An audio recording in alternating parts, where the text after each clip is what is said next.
A few days ago, the Senate actually made a real move. There was a unanimous resolution banning members and staff from participating in prediction markets. And the official rationale is that there are concerns about insider trading by people who have access to non-public information about exactly the kinds of events these markets settle on. Things like wars, sanctions, confirmation votes, cabinet picks. And actually, both Kalshi and Polymarket immediately backed the resolution. Kalshi's CEO posted that the company already proactively blocks members of Congress and enforces against insider trading, and called the resolution a great step to increase trust in our markets by making it an industry standard. And you had Polymarket saying that its rulebook already prohibits this kind of trading and that codifying this into law is a step forward for the industry. But also, the counterpoint there is, what would we expect them to say? No!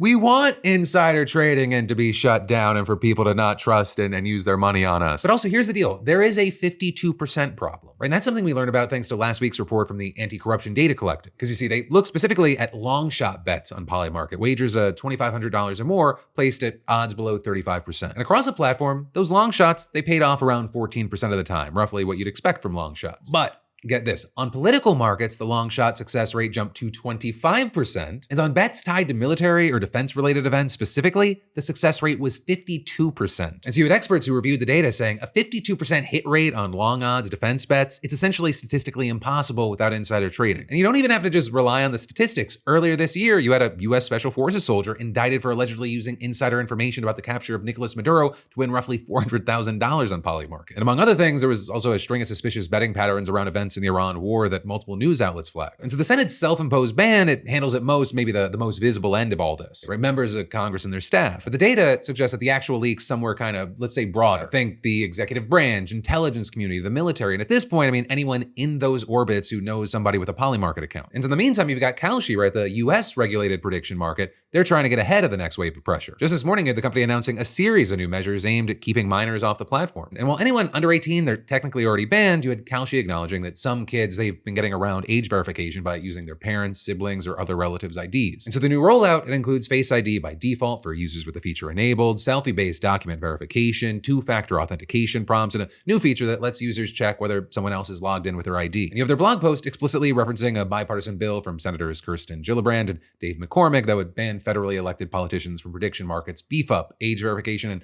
add consumer protections. Kalshi is saying that it's proactively implementing measures outlined in the bill and more. But then also regarding age, one of the bigger things being talked about right now is the age floor, right? And that's because over the past few weeks, the NBA, PGA, and NCAA, they've all been lobbying federal regulators to raise the minimum betting age to 21. The NCAA, they want the floor lifted to 21 for college sports specifically, and the NBA and PGA, they want 21 across all sporting events. But there, you had Kalshi CEO telling Axios that he wants the floor to stay at 18, arguing that prediction markets aren't fundamentally different from trading equities. Claiming in his words, most of the activity you see is healthy. But we also noted that Kalshi is rolling out features that suggest deposit limits to users showing signs of unhealthy trading, plus a new tool called Inner Circle that lets you share your trading activity with friends and family. You know, a tool that it sounds like you definitely need if your product isn't ruining lives. Like, this part's my opinion, but it literally sounds like you're describing a tool that's like, hey, we're a parasite and we're gonna bleed you, but we don't wanna bleed you completely dry. But that said, right, there is a regulatory split that's forming here. On one side, you've got the incremental approach, right? Ban Congress, tighten age verification, add disclosures, punish individual cases of insider trading as they pop up. And you've got Senate Minority Leader Chuck Schumer pushing in that direction, but also it looks like he wants to kind of cast a wider net. He's calling on the House to pass its own ban and on the White House to sign a sweeping federal prohibition that would cover every government official, staffer, and employee in the executive branch. And he singled out the West Wing specifically as a glaring conflict of interest. You also have Republicans in both chambers co-sponsoring various bills that would at least stop federal officials from trading on insider information or betting on political events. But then also on the other side, you've got Senator Chris Murphy, right, who's basically arguing that the incremental approach, it can't work in principle. And so his bill, it would ban entire categories of bets, like wagers on government actions, terrorism, war, assassinations, or